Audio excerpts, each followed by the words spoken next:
What's up, everybody? Welcome to another episode of Brujo 101. I am sitting here with my beautiful co-host, Thanya. Thanks. Ashe. You have everybody calling me that. Well, that's your Instagram. That's your Instagram handle. And you know, nowadays, it's like whatever your name is fine. But when you show up somewhere, if somebody just knows you from your Instagram handle, like I remember this chick, Joey's Hot Mommy, when she'd go to the shows, I'd be like, all right, I'm going to put you on the guest list. And then she'd show up and she goes, they don't have my name. I go, what do you mean they don't have your name? Yeah, I'm telling them my name. I go, did you say Joey's Hot Mommy? She goes, no, that's not my name. I go, well, dude, that's the only way that I know you. There you go. So I feel like your screen name then becomes what people identify you by. Mm-hmm. Right? There's no, okay, well, yeah. I did have somebody out in the street when I was wearing a sweatshirt this weekend go, Ashe. And I was like, is Martin here? Who the hell is, how did Martin end up over here? So with that said, I want to introduce our guest here. Thank you for joining us. And now your Instagram name is Diddy Dominguez. Yes, it is. But that is not your name. That's not my name. My name is Okewa Garrett.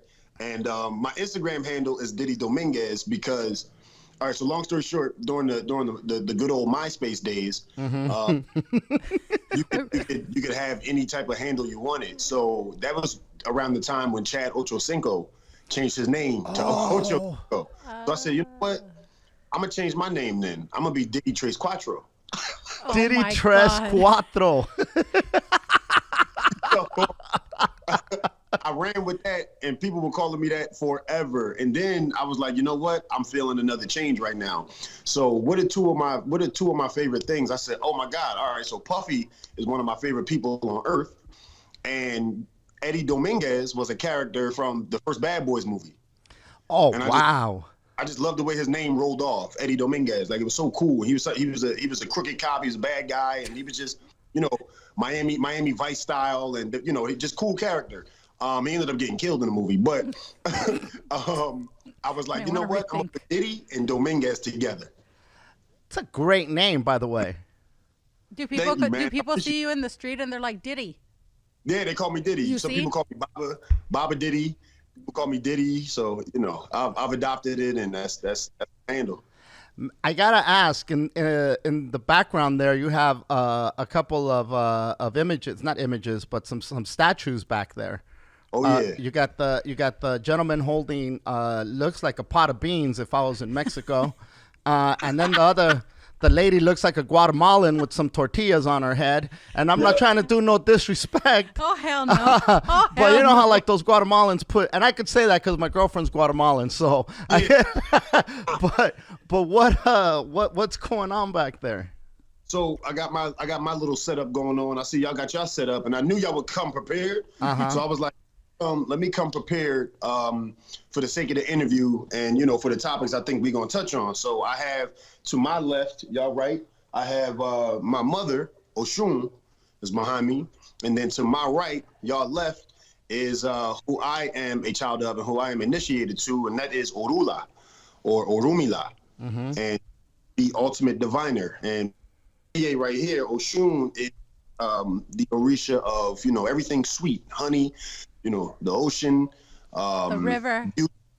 The river, ocean is Yemo. Early, see, that's why I need the big cup of coffee. The river, everything's sweet. You know what I mean? So I said, let me represent today. I like that. That's cool. I haven't seen one like that. That's pretty cool. The Ochuna is really cool. Yeah. I knew it wasn't a Guatemalan. You know that. It's beautiful. No. I know. That's my mama in the Santo too. So I knew who that was. I see. That's beautiful, man. You are a super interesting person. I've never met you, but just based off of your Instagram, I mean, you're a choreographer, you're a dancer, I don't know if the proper a stripper. I don't know. No. I mean, is that exotic dancer? Exotic dancer. My bad. Okay.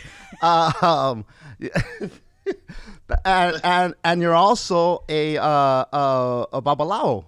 Yes. Which is like such a what do you call that? Such a eccentric mix of things. But I think it really represents us as humans, because everybody thinks that because you're spiritual, you can't do this. Because you do this, you can't do that.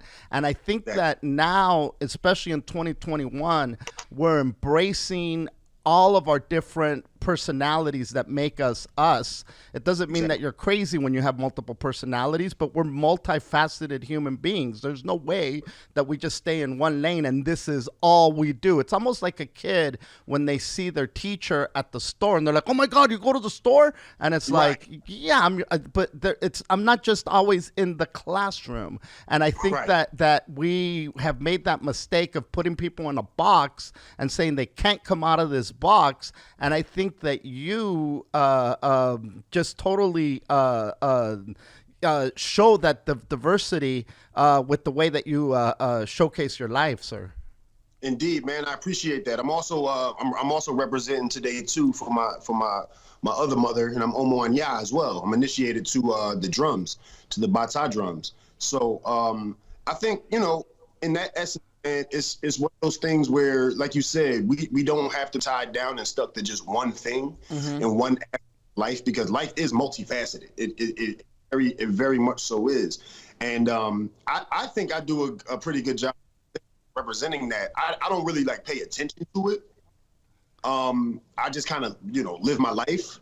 But even when I was a child, man, I did so many different things. I mean, I was doing many different things at the same time. You know what I'm saying? Whether it was dance, basketball, football, drumming, my family with, you know, religious ceremonies and making runs to the Botanica, because that was my job at the time. You know what I'm saying? When you were a kid, you were introduced to the Botanica at an early age?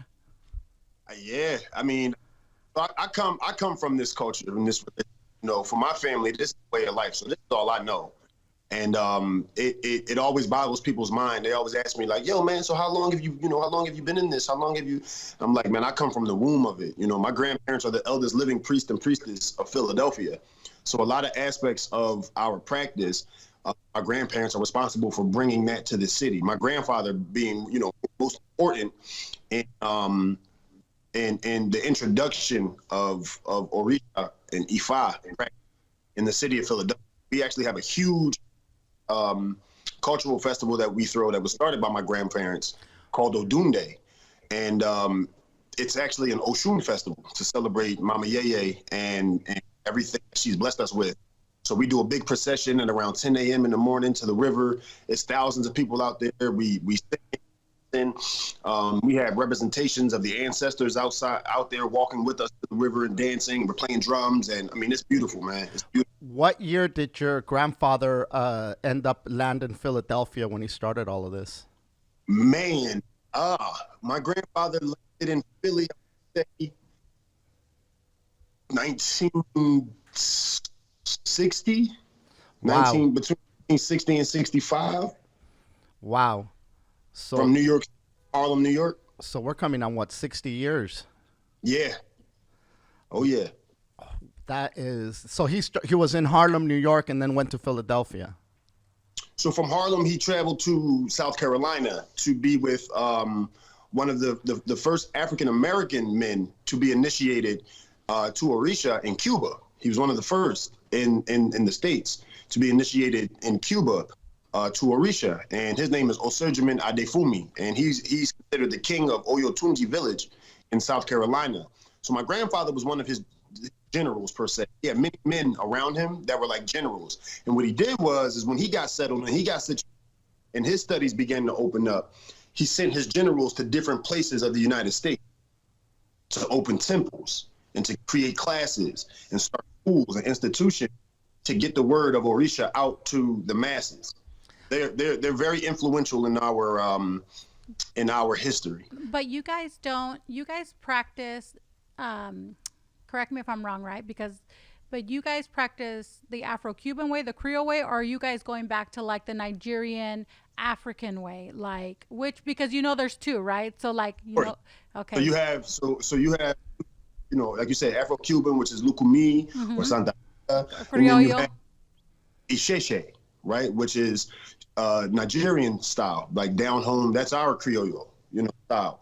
But we do both because of the man I was explaining to you all, Osurgeman Adefumi. He was introduced Afro-Cuban.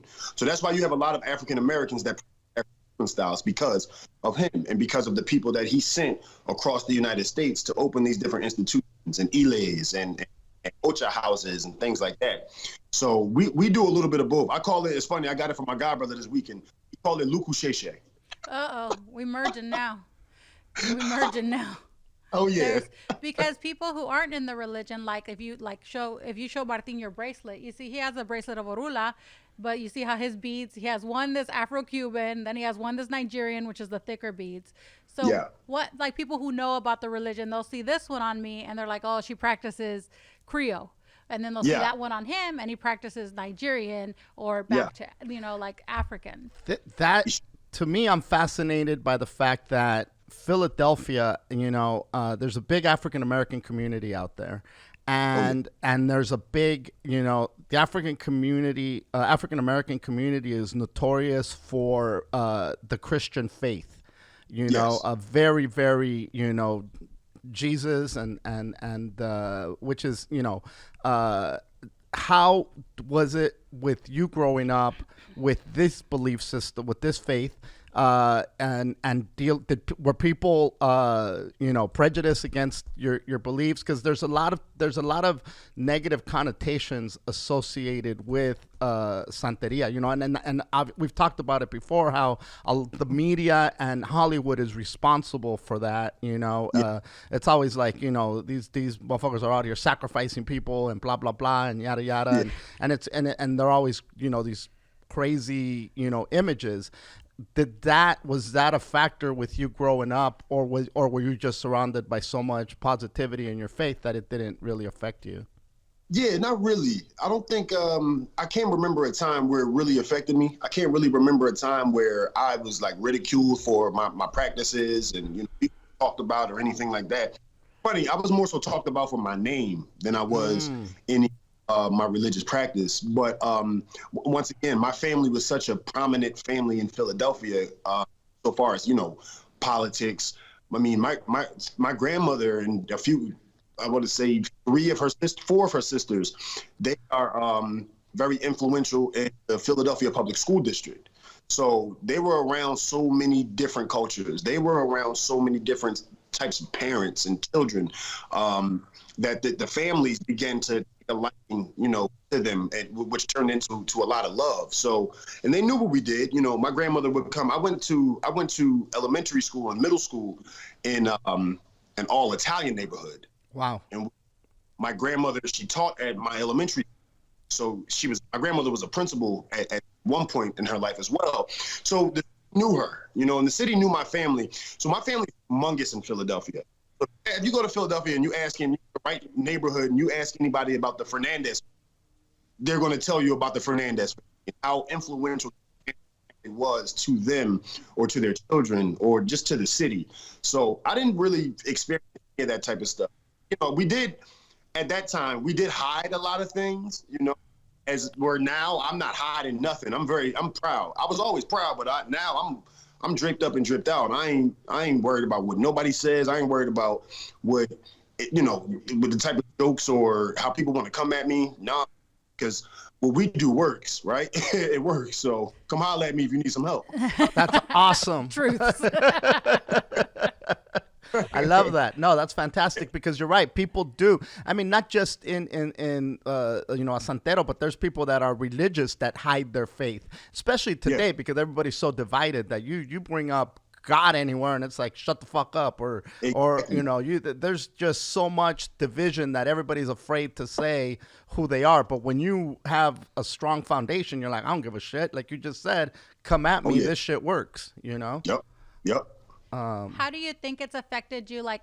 Give a little background about your non-religious life. Like, what do you do for a living? And how do you think being religious or spiritual has affected it in any, capacity? Man, them birds done helped me my whole life. Those chickens really doing overtime for you right now. Those chickens really helping you. No.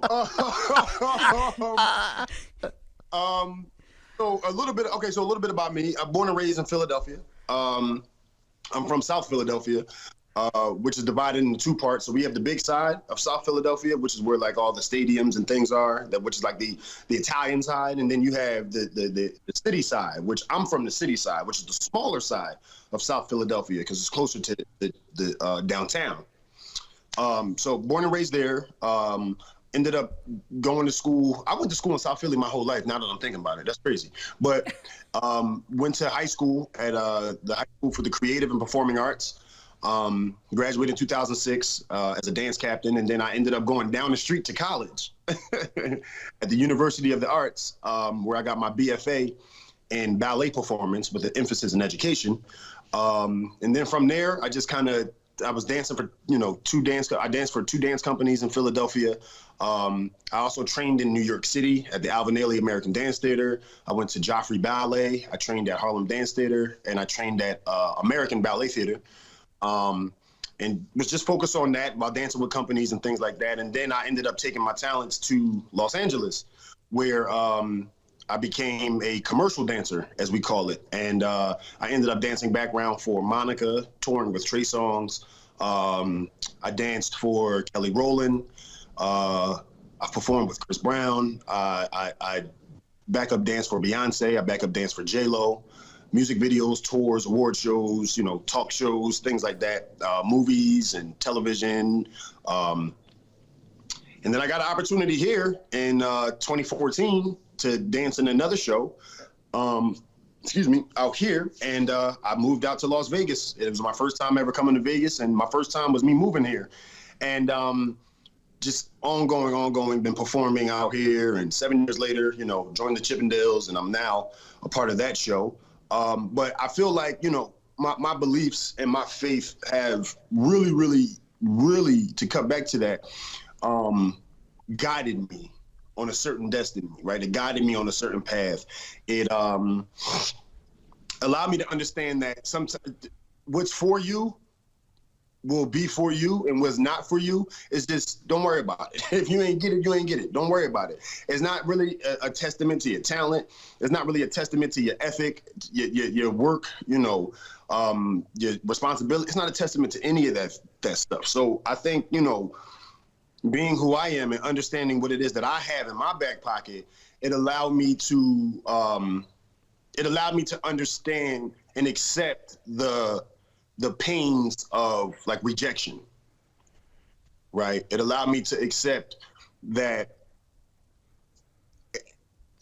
they just didn't want me to have this one, this particular job or this particular, performance. It just wasn't for you. Okay, why? And it's okay. Go back, sit down, get with who you need to get with, and let's figure it out. So I know a lot of people in art and entertainment, they deal with that, and they deal with that loss very, very hard. They deal with the no's very, very hard. But I've always accepted it, and I have a very supportive family who always sat me down and talked to me and made me feel better, and prayed with me and things like that. So that's my experience in entertainment. That is a super impressive resume. And I know that you weren't trying to, drop a resume, but man, you said something really beautiful right now. And as I'm listening to you, I'm seeing how all these doors kept opening up for you. But not only were these doors opening up, you had done the work to prepare you for when these doors opened up. You had done the studying, you had done the training, people think you get these breaks and you were lucky. It's like, nah, they didn't see you taking all those classes. All they see is the finished, polished product out there, being the backup dancer for, whatever celebrity it is. But when those doors open, we have to be ready to step up to that, to that opportunity, exactly. Because the doors will open, But if you're not prepared, then it makes no sense you coming in and being there out of your element. Exactly. You know, Exactly. and now there's some doors that close because your path is taking you in another direction, and it's important to recognize that as well. And it's and that's when you can. That's a lot of times it's easier to deal with the no's when you know there's a better path that's going to open up for me. Exactly. And I've always taken that, you know, and I've always repeated that to myself, and I still do it. As successful as I may seem, as much as things have opened up for me, I still do that. I still hold that in the back of my mind that it's going to be okay. It's all right if you don't get it. It's even better if you do get it. But when you do get it, there's an amount of work, there's an amount of responsibility that people are expecting to have. Shit that I'm expecting myself to have. So I always understand that, and it makes me handle stuff in my life a lot easier. A lot easier. You know, life is hard, man. I tell people all the time, life is hard. It's as hard as you make it. But obstacles do come, forks in the road do get, you know, thrown out there, but it's all on how you handle it. It's all on how you breathe. It's all on how you take it, you know, head on and tranquilo. Like, it'll be all right. You'll figure it out. So I feel like now, like you can speak to this. So, like a little background, I met you because I took some of my godchildren to receive Mano Dorula, right? Oh yeah. With your godfather. Yep. Okay, and that I'm a big believer of where you end up where you need to be. Yes. So, and I remember that he came in and I was there with my god kids, and they're a whole nother story. And we were there, right? And he walked in and we started talking, and he was like, "Oh, what saint you got done?" I was like, "I got you." He's all, "Me too." And I was like, "Oh shit, we have the same Orisha. We're around the same Orisha." Yeah. And we started talking. But I feel like there's like a big resurgence in people now who want to teach. I feel like prior to, and so I'm Mexican in a Cuban religion, right? So there was a lot of reverse racism, you know, where they didn't want to teach you because you're not the right color, because you ain't from Cuba. But you know, 20 years now, 21, going to Cuba, suffering, going through a lot of shit because it's not always easy, right?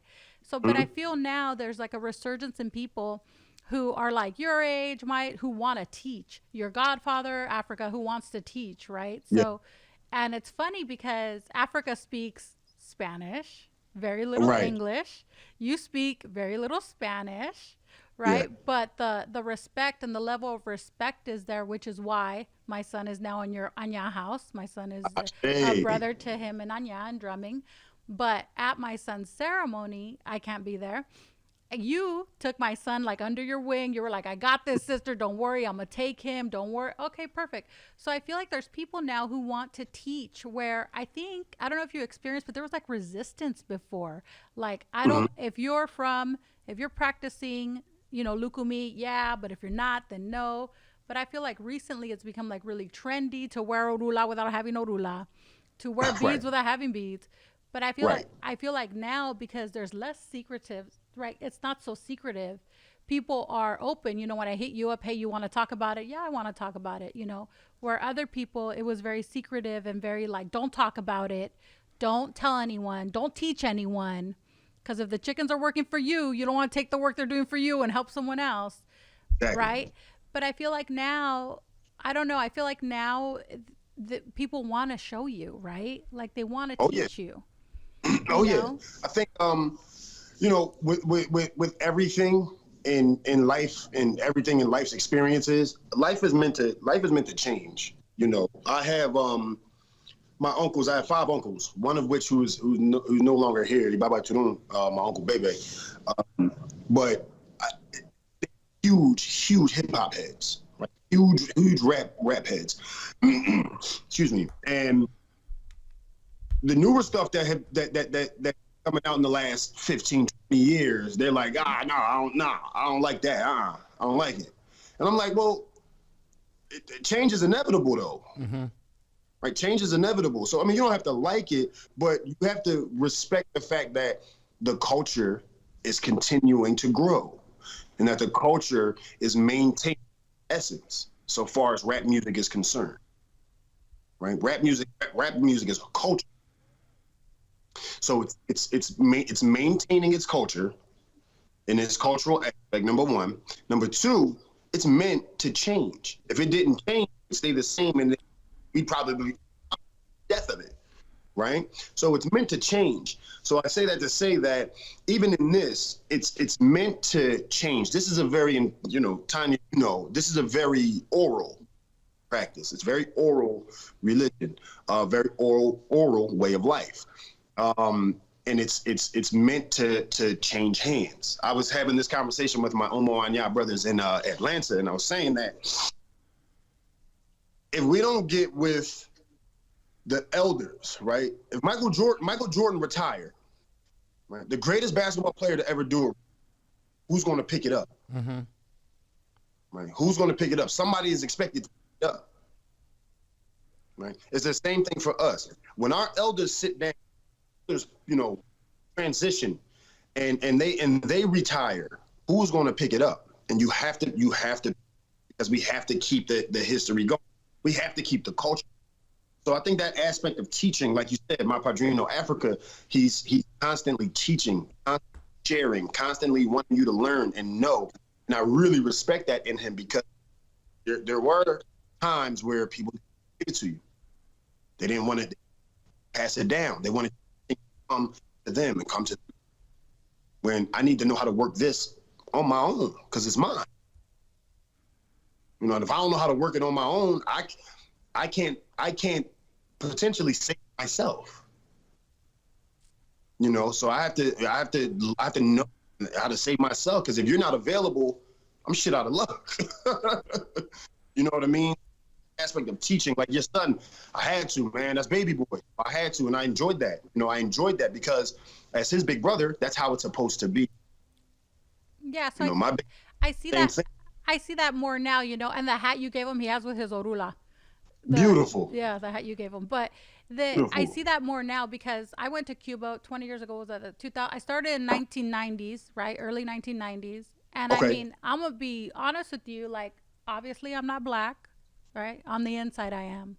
But on the outside, I am not. So when I went to Cuba, they were like, the fuck is this Mexican doing here? Like, what?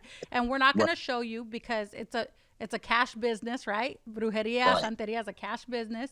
And it gets very expensive, especially in the States, So I feel like now, though, sometimes you have to go through a really long journey to end up where you need to be.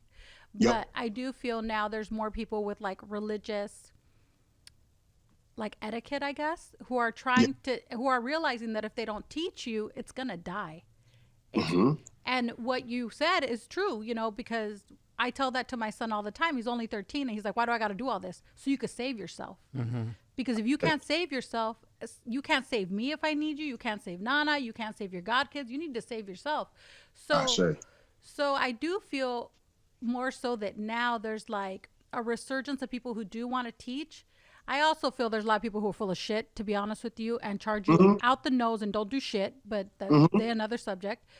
But I like your godfather does like to teach. Africa likes to teach, and I just noticed that now that everybody in the room, at least now, 70% have a job, whereas opposed to nobody had a job. This was it.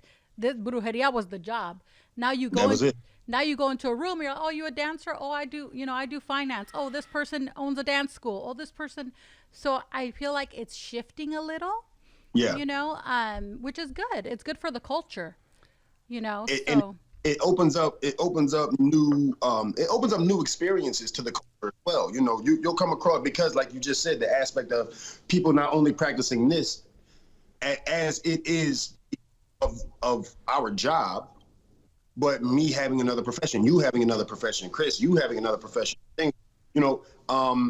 It's one of those things where it opens you up to different people, and people are now drawn in and they're interested.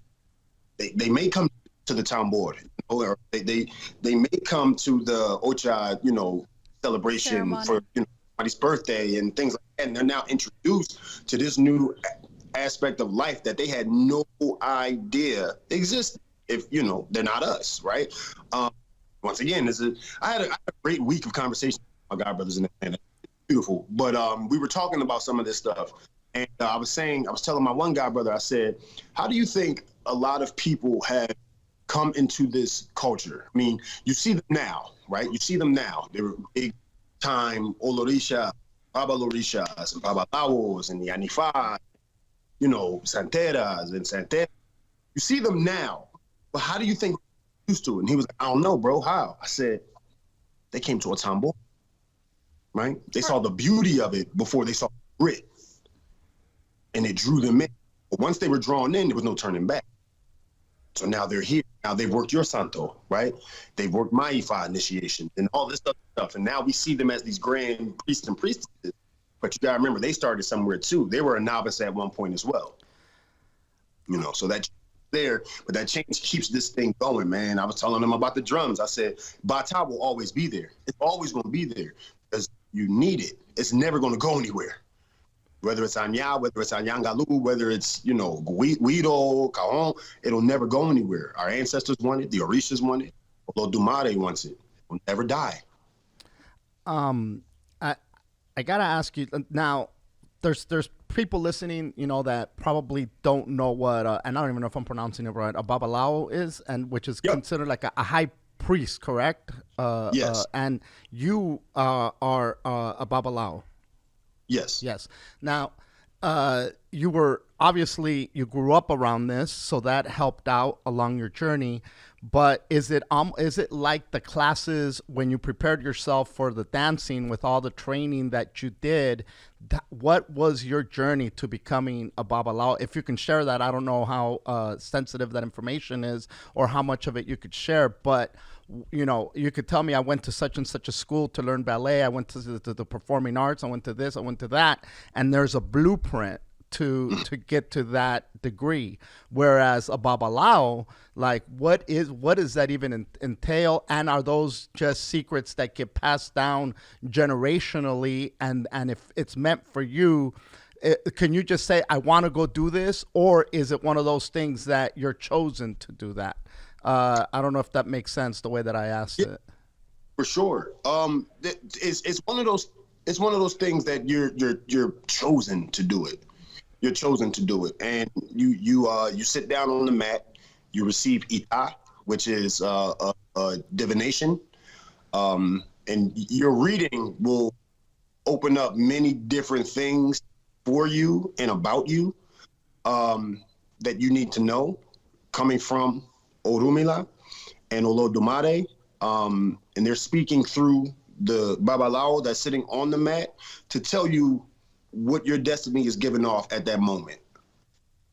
So it'll come up within your ita, hey man, you know, Ifa's calling you, Ifa wants you. You need to be a babalao, or you need to make orisha, or you need to receive your guerreros, or such and things like that. So it'll be open up to you when you sit on that mat. And that's kind of what happened with me. It was revealed to me that I had more work to do. You know, I had more work to do, but in order to do that work, I had to be initiated. I said, okay, cool. So I'm gonna figure this out, you know, because like you said, Thanya, this is a cash practice, and right? Becoming an Ifa is one of the most expensive things you could do in the United States, anywhere, but in the United States, it's redonkulous. Man, and I was made in Brooklyn, New York, you know, and I had to bring everything, and I had to travel, I had to buy, I had to pay for everything. It was, but I give thanks, right? I give thanks, but it was just one of those things that it was for me, and I had to do it ASAP. You know, I couldn't wait, and it's just been a beautiful, mind-opening experience, growing. You know, as much as I've been growing and working and seeing things. I know we all went through a really, really traumatic year and a really, really tough time, everybody, right? Mm-hmm. But I give thanks for it to an extent because I was able to really sit down and focus on Ifa. I was able to sit down and focus on my studies, on my drumming, and just put myself in certain situations to become a better babalao to help people. You know, so I give a lot of thanks for the positivity that the year had to offer. That's beautiful. Do you think that being a babalao affects your dating life? You better be honest right now. Yeah, most definitely. Being a babalao, just being in this being in this culture, period, has always affected my dating life. Always. And now it's even, I'm 100% honest with you. Now it's even worse to a degree because So what people don't understand is like Omoaña. So not everyone can play the drums. The drums in Santeria are sacred. They're the way that you communicate with the Orisha, and they're the way that you communicate with Egun, which is are the spirits.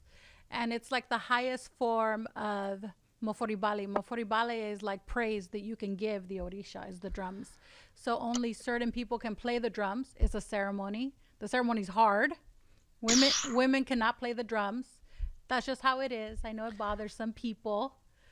It sounds sexist, but that's how it is. Now, would that be the equivalent, and this might sound ignorant, but I'm just going to throw it out there, when Ricky Ricardo was banging on his drum and singing Babalu, was that a form of Omoaña? yes. He played the Congo, right? The Congo drum? That's what he was playing? Yeah, the Congo, the Congas. The conga. So yeah, the form. So that is once again for a novice, that's recognizable to make to make an equivalent to something. Yes, and he was singing Babalu, which is an Orisha. Correct. And like he was doing this on primetime television in the 1950s, and people had no idea that he was, Exactly. pretty much praising or calling an Orisha. Yep, For all you know, he was doing that bull.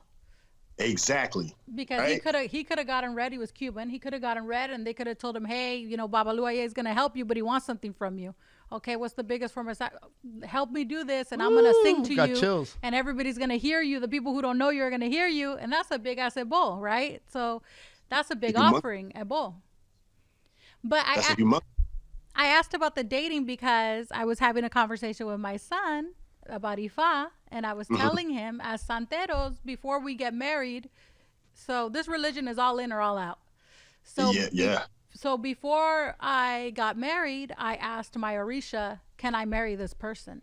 And I Yes. tell you, hand on my son, if he would have told me no, I wouldn't have did it because the Orisha knows more than I do. Gotcha. So Babalaos have to ask if it's going to get serious. You got to ask, is this the person for me? And I think people don't realize that even though, like if you follow people who follow you on Instagram, they're going to see that you guys, you guys are very popular right now. You're on your group, right? And, hopefully it's going to be forever, a lot about Chetty, you guys. And you guys played, you played for the boxer, right? Your Danis. And people were seeing when you guys played for him. And I saw, because I follow him and he talks to me, that there's so many people who are like, this guy's a boxer. He just won the world and he's out here playing, and he's got a girl, and the girl's always posting, I'm religious. Like, don't come at me. I'm religious, Yeah. So I feel like people also don't understand the sacrifice in your personal life that it tolls, because if you're religious, if I'm going to do something religious the night before, I ain't having sex. If I'm going to do, because that's how it goes. If I'm going to do something religious, my focus has to be on helping this person. So if I'm religious, it's also, there's a lot of sacrifices that go in the background that people don't see, that are more than shaving your head and more, you know what I mean? Like, because I'm sure sometimes you got to play and you'd rather be at home not playing, like the... It's funny. Excuse me. It's funny. I actually rather be playing. I rather be playing, and that's the difficulties within my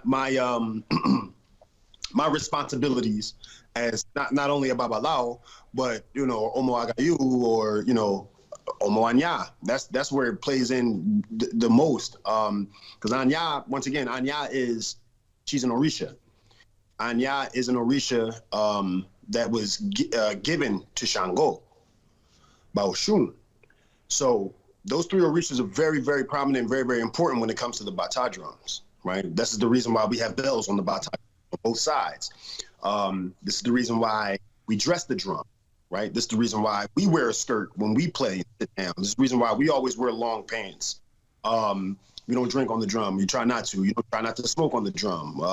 Once again, no sex before, the night before or the day of, right? So it's a heavy responsibility that we have decided to partake in, that's not for the moment. This for our life, and it goes even further than playing the drums. When the drums need assistance in maintenance, you got to be there to do it. So we got to pull those strings. We got to undress the drum. We got to make sure it's clean, and we got to feed them. So it's a excuse me, heavy that we've taken on as Omo Anya, and you know, just that initiation alone is one of the hardest things I've ever to do. You know, but after going through that, I tapped in for life, and I can handle anything that life throw at me. You know, but yeah, dating can be hard. Dating can be very, very hard. You know, because as you know, Thanya, there's no time frame on when this thing is going to be. There isn't. You could There's be no there. time. You could be there all day. I mean, the day that I was there for the ceremony, we started at 6, and we ended at 4 in the morning. Yep. So and it's me and a bunch of guys, right, and my mom and my goddaughter who I took that day. Yep. But had my goddaughter been married, her husband's gonna be like, it's fucking 2 a.m. Yeah, right. You at a drum? I bet you are. You know, like. Exactly. So it definitely takes a toll, I feel like, on your personal life and also your romantic life, because I feel like the road to like spiritual growth is amazing, but it's also really lonely sometimes. And it's very like, I was once told by my godfather, Kibae, who now passed away, you know, they're going to test you where it hurts you the most. Oh, yeah. What's really interesting is the whole thing about abstaining from sex before ceremonies and things. That is the one common thread with many faiths. You know, the Catholic religion. Well, you know, but Catholics think you shouldn't have sex at all before. We don't think get that. it. No, we listen, think you should have sex. There's Catholics that think that you should never, ever, ever have sex. Yeah. You know, and they become nuns, they become priests, And then they they never. abuse kids. Well, hey, look, that's yes, and they also have sex with some of these nuns. You know, to tell somebody to get rid of a natural instinct. I think it's damaging, right? Yeah. So but again, it is a common thread in a lot of faiths to not abstain for that moment or for a period of time, whatever the case may be. That is, you know, and you could go Islam, Christianity, Catholicism, Buddhism. It almost doesn't matter the faith.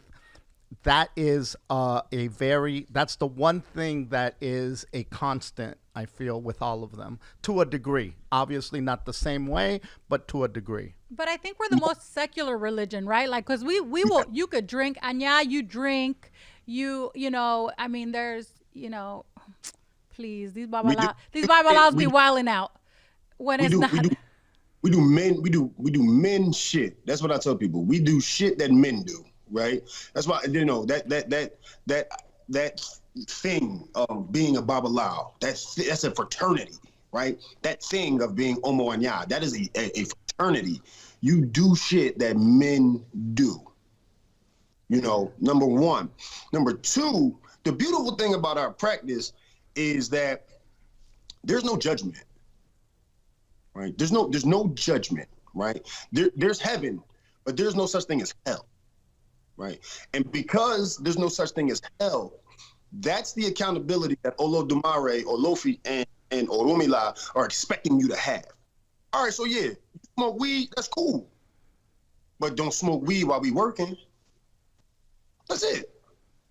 Well, you drink, that's whole cool. That's the whole premise behind receiving ori as a babalao. That's your little, right? Because you know I'm half babalao.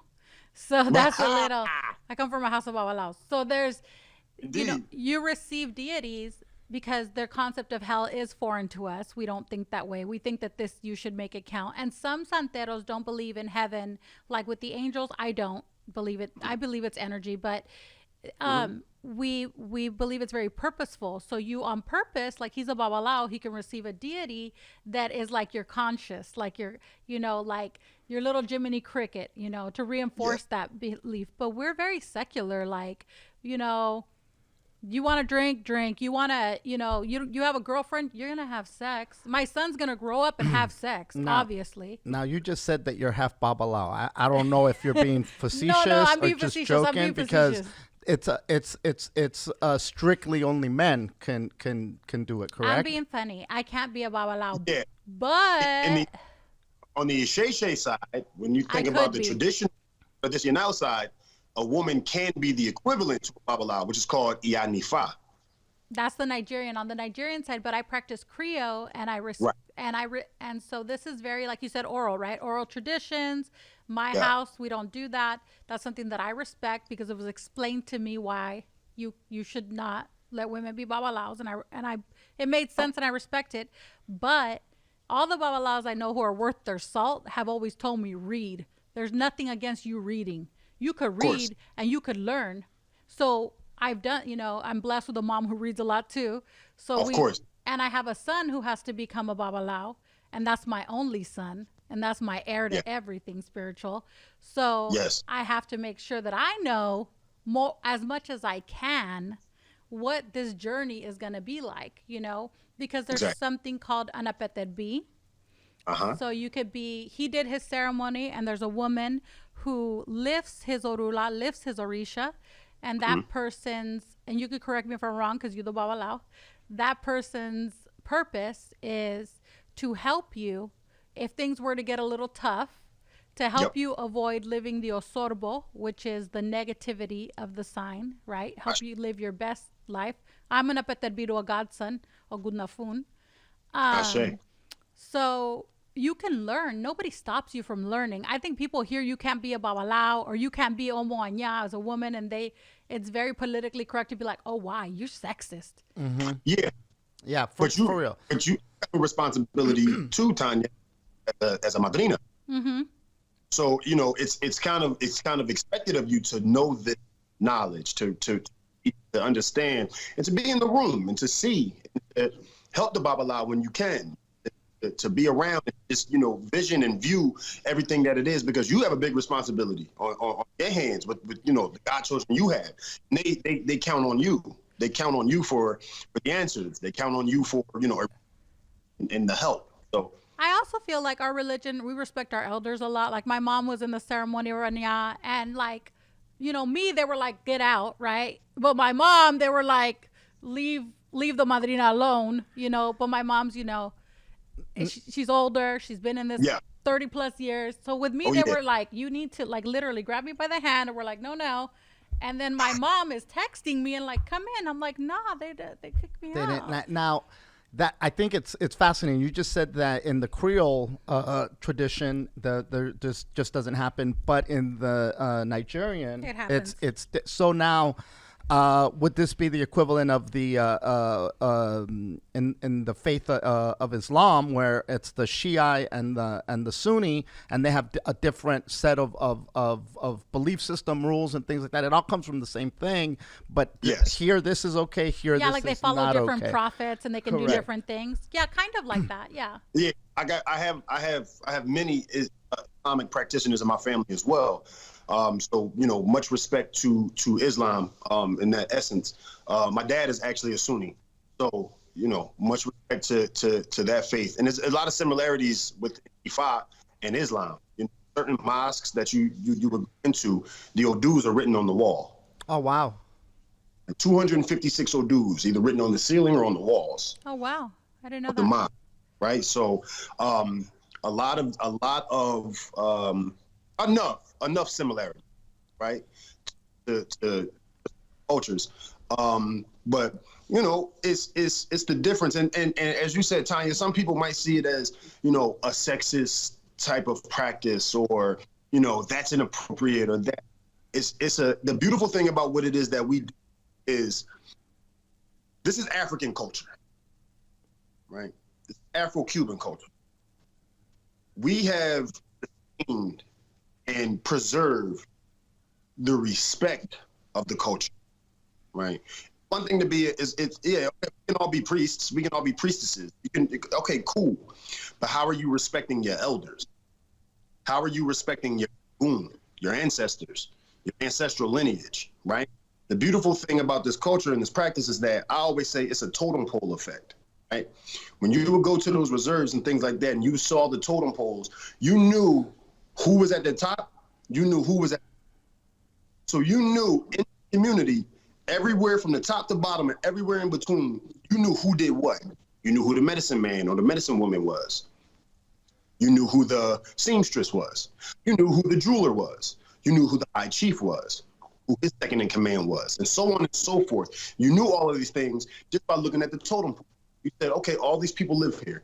I have all the resources I need, right? So I say the totem pole effect because everybody plays a part in this practice. Everybody. Whether you chopping up, whether you cooking, whether you putting the throne up, right? Whether you are on a pete B, the oba, everybody plays a part. There's a pecking order, you know, and that certain sense of respect to keep that type of energy flowing, to keep that type of respect going, right? It'll be like that forever. So yeah, the elders are very, very important in practice because they're the walking, living testaments. They're the walking, living books per se. I think right? They the encyclopedia. Just to play a little bit of devil's advocate here, when you start talking about traditions and the histories and all these things that get passed down from our ancestors, from our elders, right? Yep. But there's also an evolution that happens in society, right? Where a lot of times, you know, for many, many years, and I'll use the Catholic Church as an example, right? Where, you know, the Pope just is getting criticized because he's saying, hey, man, the gay community needs to be recognized, the LGBT community needs to be recognized as children of God. Where, you know, years ago, for a Pope to say that, they would have probably chopped off his freaking head. Let's be honest here. You know, so there's this evolution where you have some Christians in Christianity saying, this is, you know, let's go to Leviticus. This is an abomination to the Lord.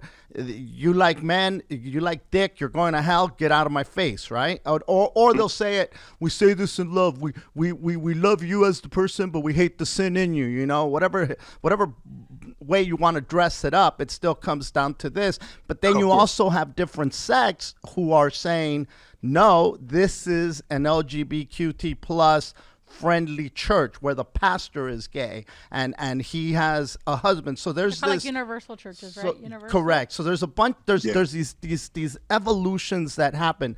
For crying out loud, for a long time, the Catholic Mass was only said in Latin. They did not until the King's English, when the King James, when he said, all right, you monkeys, that's enough of this. I want to understand what you're saying. Translate this shit to English, to the King's English. And then that evolution happened, right? And so as important as tradition is and the respect of it, does it then water down the faith when you start succumbing to the pressures of society to be more inclusive? Yeah, that was awesome. I don't think, you know, it can be a touchy subject. It can, but you know, once again, going back to that respect of the elders and going back to you know, their view and what they think, certain elders have that. Certain elders have that stuck in their way mindset, that they're stuck in their way aspect of their life. I came up a certain way, so it should be that. I experienced that a lot, especially being Omo Anya, in dealing with certain elder drummers. I'm like, you know, once again, there's evolution.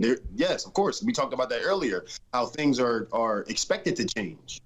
But what I do know about Orisha is that Orisha judges no one, and Orisha understands human beings. They understand people, okay? They understand heaven, right? The Orishas know who you are. The Orishas know what you're coming down to earth to do, what your destiny is. The Orishas know that, right? So the Orishas aren't they're gonna tell you about yourself, okay? All the other private stuff and things like that, the Orishas is going to speak very, very truthful to you as a man. They're going to speak very, very truthful. Orumila, Olodumare is going to speak very, very truthful to you as a man. to you as a woman. I don't know any of that other stuff. You know, they're going to speak directly to you as the male you were born as. They're going to speak directly to you as the female you were born as. Let me interrupt you for a second. Now, the under the sea, what is the half man, half woman? Olokun, he means under the sea. I was like the Little Mermaid. Olokun, right? Now he said under the sea. I swear I thought the Little Mermaid. Oh, okay, yeah. So now that right there is that a man or is that a woman? And how does that fit into that what you just said right now? So there's many different apatakis. There's many different apatakis on Olokun, right? Olokun is Olokun, yes, right? But it depends on what apataki you're reading for what reason. Right? So if Olokun is speaking heavy in your ita, whatever heaviness that Olokun has to speak to you of, it deciphers which Olokun you're going to get. Right? Eshu is the same way. Eshu can be man or female. Right? Eshu or Elegba, same Orisha in two different forms. Because it's energy. Right? So Olokun, so you cannot so Olokun is an energy, and it's an energy. It's a spirit that lives at the bottom of the ocean.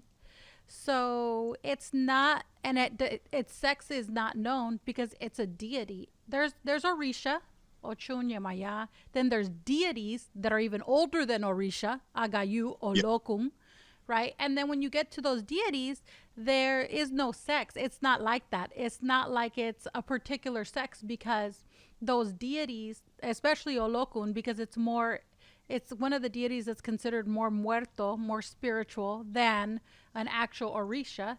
So like you said, sometimes Olokun will come off as a female energy. Sometimes it will come off as a male energy. But I think that like you were saying about King James, right? So then there's the King James version of the Bible, and he was against homosexuals. But in that King James version, it talks about how he was a homosexual. Because I've read the Bible, and it talks about him being homosexual. So all that is just because it's a book. It's a book written by humans. Yes. Translated 365 ways. So it loses a lot in translation, right? Yeah. Whereas our religion also has lost things because it's orally translated. But Ordun, which is what we go off of, Ordun, Babalaos go off of Ordun, we go off of Ordun, those don't change.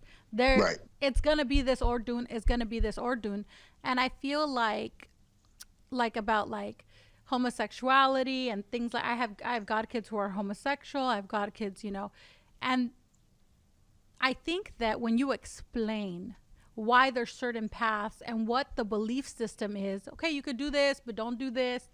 I think a lot has to do with your godparent. Like if I'm your godparent and you're gay and I'm like, fucking Martin, you like to be with dudes, not gonna fucking happen. Stop sucking dick if you want to go to heaven. Or you're gonna go to hell because you like it up the ass. No, there could be a million reasons why you go to hell. It may not be that. I don't believe in hell, but I think it's in the translation of what it is. So when you go into Kabbalah belief system, when you see us as a person, not as a male or a female, and you see the influence of female energy and male energy that flows through all of us. We all have it, and it flows through us. And in my opinion, and this is just an opinion, it has nothing to do with anything. I feel that we have done a great damage to us as a species, as humans, to say masculine must fit this box and this is all it can fit. It limits everything that we are as people. It limits our ability to evolve into a higher realm because we don't want to. I mean, for crying out loud, there was dudes that were like, "Oh, that's girl shit. I would never put that." A freaking scrunchie in your head. Sometimes I got to pull my shit up. If I said that's just for girls, I'm making my life a lot more difficult than it has to be because that's a chick thing and I don't want to do that. And that's just a stupid example because I think it's way deeper and bigger than that. And I think that we neglect sometimes by being too manly a lot of the female power, the feminine power rather, that flows through our spirit. Most definitely, and it talks. It's funny that you bring that up because everybody has male and female energies within this practice. Everybody has male and female energy. When that chain gets thrown, there's a male and there's a female side talking to you. There's a male and a female side that we all carry, right? So it's very important to understand that essence. To touch back on like Olokun and stuff like that, there's also another Orisha that is considered a hermaphrodite, right? And that's Mare. Right, Oshumare has as that deity, right? He or she has very, very strong responsibilities in helping he or she's he or she's children, right? So, as you said, Thanya, I think when you talk about the Rishas and then you talk about the deities, so far, the importance of the two and the importance of the two differences. I think people need to really, really understand that and really understand why and really understand where it's coming from and really understand why they have turned out this way. What are the stories on them?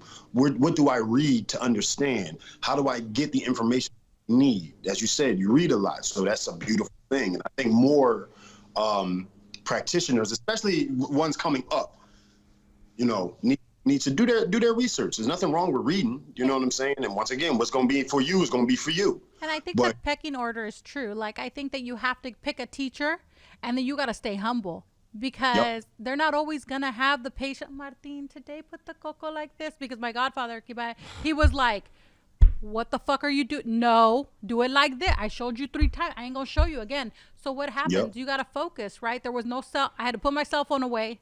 I had to focus what I'm doing because I also think that when things are taught with love and they're taught correctly, you remember them. So I think that if you don't love the religion, it's, there's a Spanish saying, lo que no nace no crece. If it's not born within you, it ain't going to grow within you. So I think that, I've never had a god kid who's been gay or a lesbian or anything be upset after I was like, oh, this is what it is. It's never been like that because it's not a knock on you. It's not, there's, homosexuality, Yemaya blessed homosexuals with a lot of gifts. The best spiritistas that I've met are homosexual, but there also is certain things because we are an oral tradition that you cannot do because it's tradition, and you got to take that with what you're gaining from this religion, and you got to kind of explain it with love. And I think then people aren't so like, no, why are you, it's not homophobic. Homophobic would be like, don't be in my religion. It's not, that's homophobic, or you're going to die. You sinning. We don't know. Yeah, no, we're not like that. I mean, as a whole, the religion isn't like that. We worried about the person, right? The Orishas and Olodumare, Orumila, they worried about the person. They worried about the person's character. Our religion is character driven, right? It's called Iwa Rere, Iwa Pele, right? Our religion is character driven. Good character, Iwa Rere. Gentle character, Iwa Pele, right? How is your character? That's what you get if when you go to the Odun, lack of a better term, that's what you get judged on. But our practice understands a lot. As we talked about earlier, you want to drink, my G.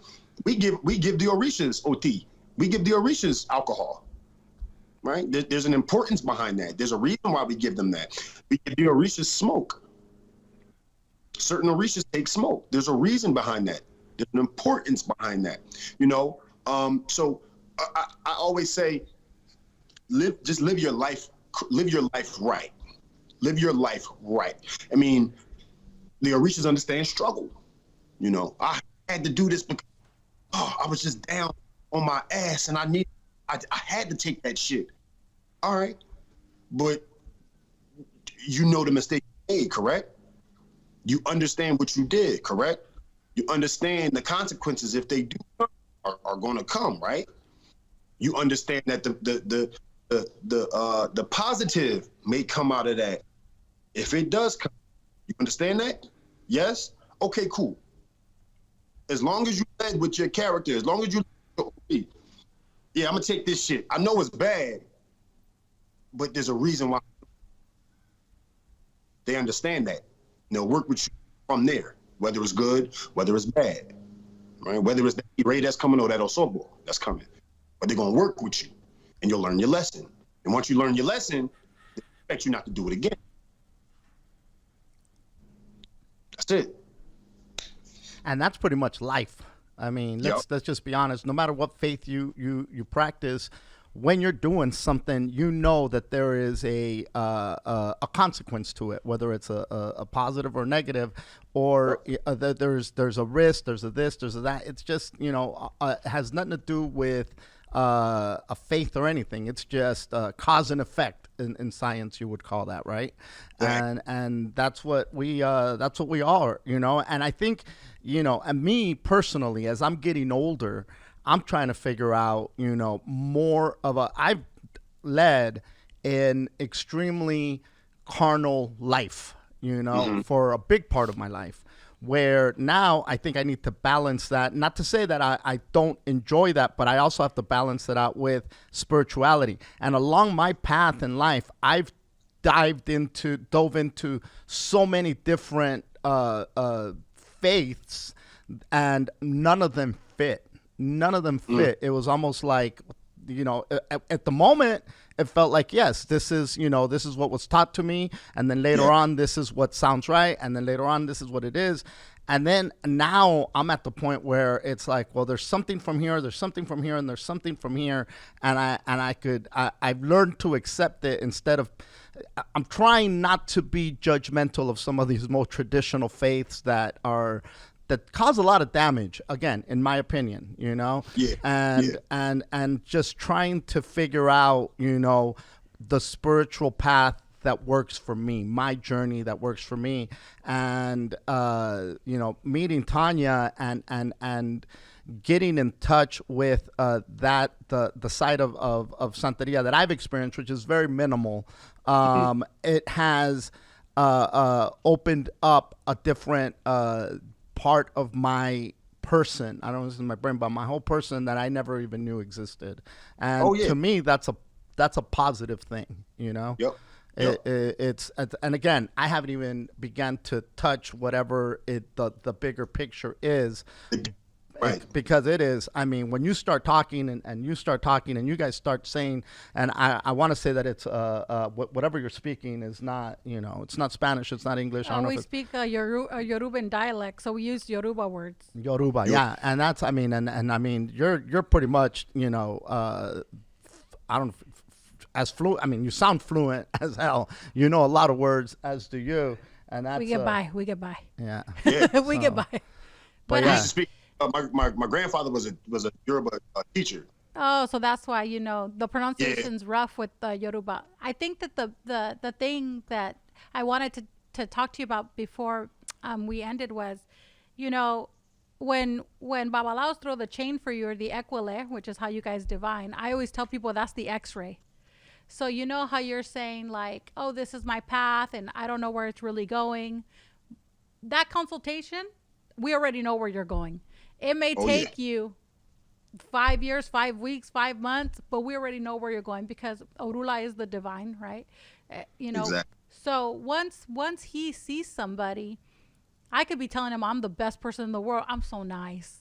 And then he throws that chain and Orula's like, this chick's a bitch. Like, she is fucking lying to you. And she's saying she don't got money, but she's hiding it because Orula's like that. And she's saying, so I think that my mom told me once, because she was having a discussion with somebody about religion, and they said, oh, but I pray, that they were telling her, I go to church and I pray. Mm-hmm. And my mom's like, that's nice. I talk, and they talk back. So that's why I'm a santera, because I could talk to them, and I was raised Catholic, and I prayed and prayed and prayed, and I never heard God answer. But I turned to Santeria, I talk, and they talk back. So I think that that's like, what people don't realize is that our faith is very carnal, because all of the Orishas did, Chango slept with everybody. So I feel like in our faith, the difference is that you get a response. I can throw 4 pieces of coconut and it'll tell me yes, no. You can throw the equile and it's like yes, no. Hell no. You do know how crazy that sounds. I told somebody I could throw pieces of coconut and I know yes or no for my life choice. That's a serious, some big time faith right there. Yeah, for the simple yes or no answers. Oh my God, I'm looking for this job. Am I gonna get it? All right, whoo, I'm gonna get it. All right, cool. You may not know when you're gonna get it, but Arisha said you're gonna get it. Or I'm once again to go back to the whole as you said earlier, the dating aspect of it. I'm dealing with this girl. I need to know, I need to know what's up. Should I deal with her? You throw and it's no. Don't deal with her, and it'll reveal itself to you, Or if we're going deeper, I need to find out about my life. I mean, I'm about to go to jail. What do we need to do? That's when I pull my chain out, and we figure it out, and we throw, and we see what's up. Did it come in E-Ray? Does it come in Osobo, EB? Yeah, there's people who, that's what we do. My mom consults, and she could tell you, and we've helped people not go to jail. We've helped people do a lot of things, but I think that the yes or no answers, sometimes it'll tell you, is this for me? And it'll say yes. And something will happen and that opportunity will slip. And I swear to you on everything, I've had that happen to me. And then the opportunity comes back. Yep. And you'll doubt because you're human. I'm religious, but I'm human. So I'll be like, this is a bunch of bullshit. This thing told me that I was going to, because I'm like that. I shouldn't be like that, but I'm very human. Yep. And then the opportunity will come back. And my mom, who's way more evolved, I think, than I will ever be, will be like, but you doubt. Why do you doubt? You got this far. And now if they're telling you it's for you, it's going to be for you. And you don't know how it's going to come back to you. But trust, it's going to fucking come back to you. Of course. And I love your mom, by the way. Oh, thank you. That's my lady. Yeah, your family is great. Your family is great. Thank you. I'll tell her I saw you today. Love them. Wow. Dude, this has been a fascinating conversation. Thank you for joining us. I don't know if you got anything else that you want to close with, but I just want to say to you that you, when Thanya brought up, the possibility of talking to you, and I saw a little bit of what you do and what you've been into, I'm like, this dude is fascinating. Like, because when you see somebody who's like a high level of spirituality, but then they also encompass that other part of life that just exists. You can't negate it. You embrace it all. And I think that's the place that I'm at right now, where it's like, just because I do this doesn't mean I can't do this. Just because I do this doesn't mean I don't have all this. There's many things that make up Martin, not just one thing. And I think that you embody that, and that's that's fantastic, because it seems like you're living your best life. Again, I want to thank you for joining us, sharing a little bit of your story, and then hopefully you come. Did we lose him? There you are. And hopefully you come back and join us again, because I think there's way more to dive into. I think we just scratched the surface of what it is that you are. Most definitely, man. I'm sorry, I called you Chris earlier because the good. call is Martin. I apologize. No worries.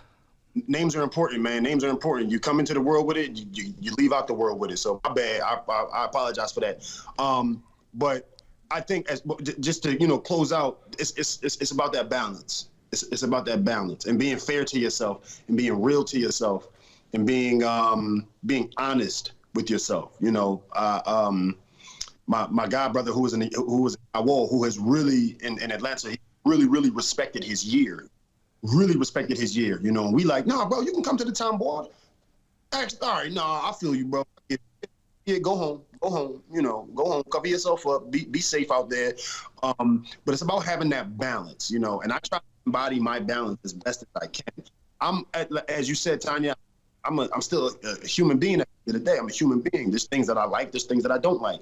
There's, once again, I like to drink and party with the best of them, I understand that I have a responsibility within that while I'm doing it, Don't take it overboard. Don't embarrass yourself. Present yourself as best as you can while out in those situations, right? So I say, I always want people to practice balance. Practice balance in your life. because it'll make your life a lot better. It'll make your life a lot easier, smoother, and you'll understand who you become. You know, we are all, like you said, I think we are all still evolving. We're all still learning things about ourselves. We're all still growing in aspects in our life. You know, some things some things are going to be with us until it's over. Some things we're still getting, but we're still growing, and we're still figuring out how to fully balance ourselves. And once you have that, you're good to go. So I appreciate y'all for having me, man. Thank you. Amazing. It's been great. Like my show has been closed for a year. I haven't done stuff like this in such a long time. So it's been fun, man. Talking to y'all and chopping it up, and you know, like you said, Martin, scratching the surface, man. So thank you, just guys. scratching the surface, and we'll definitely have you back. And let us know when you're in LA. Maybe I could take Martin to watch you play. Let me know when you and Africa are over here. Definitely. Maybe next time if I am back on the show, maybe I can have Moreno on the show with me too. You're gonna have to translate there, buddy. Yeah, 100.